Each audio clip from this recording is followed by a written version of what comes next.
I'm off to King George VI Park in Ramsgate now. They're going to be building a forest garden. It's a great big project happening there and it's really, really exciting. So I'm off there now to speak to someone all about it.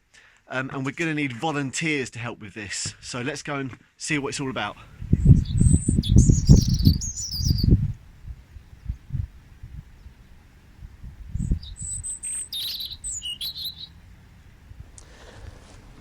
Right, I'm here today with one of Thanet's finest tree planters. This guy stood next to me is Peter Hasted, and we're here in King George Park today because there's big plans for this area. This big park at the moment is mainly used for dog walkers.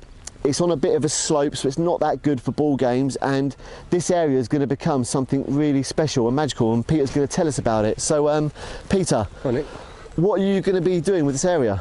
We was looking at it, developing it into a forest garden for UTCF round 3 back in the summer last year. Unfortunately, that bid didn't go ahead, but we're left with 64 trees from the last planting. 64 trees, wow. So from the first round of UTCF, we're looking at using the last of our trees to start the forest garden.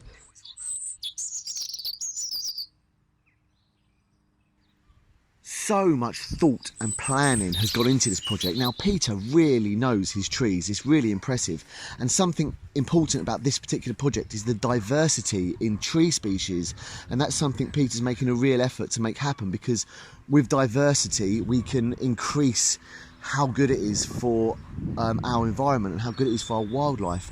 And there's a lot of focus on the ridings, the open spaces around the trees. This is quite an important zone. Ridings are quite important zones when you plant trees. They allow sunlight into the understory of the trees, and these areas themselves allow a good movement of people, and wildlife love these open spaces as well.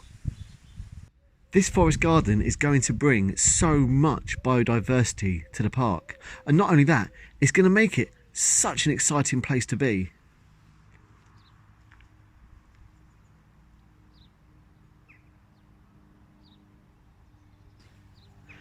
And here I am now directly above King George VI Park, and I'm panning from the east to the west, and just look at that urban sprawl across Thanet.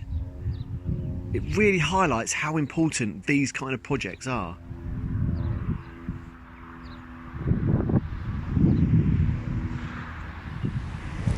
Cool, so that looks pretty good from the sky. So what's the UTC? So it's the UTCF, it's the Urban Tree Challenge Fund. Right, okay. So this is a fund produced by DEFRA and governed by the Forestry Commission. Oh, so right. The Forestry Commission are our main funders. Via obviously DEFRA. Oh great, okay. Oh brilliant, that's good. That's good to know they're helping out doing that. And I guess a lot of the work is going to be down to volunteers. Yeah. Well, after our first couple of plantings back in 2000, just before lockdowns, we had an overwhelming response with community support to plant the trees. So we thought we'd just try it again this year. So that's it, right? If people want to come down from about 9:30, we're going to have a registration desk to sign in, just to make sure everyone's up and above board, and we'll go from there. That's going to be a great thing to be part of. I mean, especially if you've got kids, you can come to the park on the 12th of February and plant a tree with your kids, and that tree's going to be there, and you're going to learn how to plant a tree properly, because there's a proper way of doing it.